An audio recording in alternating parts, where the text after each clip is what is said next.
Aloha, I'm Nicholas Jordan Moore. In this video, I'm going to go more in depth about life hack number 4. Use body language to hack your brain. I hope you enjoy it. We all know how to read other people's body language. But the life hack lies in the fact that our own body language actually affects the chemistry of our brains. So what do I mean by that? Well, if you take up a lot of space with your body, stick your arms out wide, up in the air, tilt your head back, and just take up a lot of space, then you're actually telling your brain that you're less stressed and you're more confident. But if you make yourself small, put your head down, or cross your arms, then you're telling yourself that you're sad, scared, or insecure. There's been multiple scientific studies to back this up. Before and after using different body positions, they took mouth swabs to test for testosterone and the stress hormone cortisol.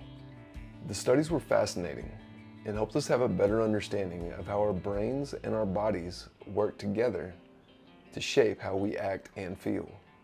We all wish that we were less stressed and more happy. Now, with this knowledge, we know that we can hack our brains to help us feel better.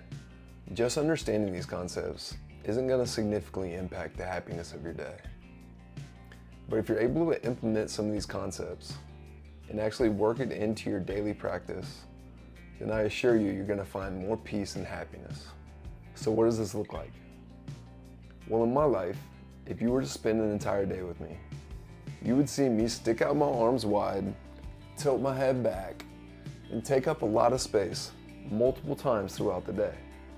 And unless I'm freezing cold, you'll never see me cross my arms, because this is telling my brain that I'm afraid and that I need to protect myself. And you'll likely notice how I walk with my head high and my shoulders back. Of course, you can give credit to me having naturally good posture, but this is something that I've worked on throughout the years. Not because I want to be taller, but because I know how it affects the chemistry of my own brain. If you want to find more happiness, more confidence, and less stress throughout your day, hack your brain with your body language. Life has difficulties and can be incredibly stressful. These are the times when these practices can help the most. But if you don't practice good body language when times are good, then you likely won't remember to practice the body language when times are tough. So start today. Start right now. Stick your arms up in the air, take up a bunch of space, tilt your head back, and feel yourself becoming more happy and less stressed. If you found value in this video and you want to see more like it, do me a favor and hit that like and subscribe button if you haven't already. I'm Nicholas Jordan Moore, reminding you that you're worthy of abundance, love, and happiness. Until next time.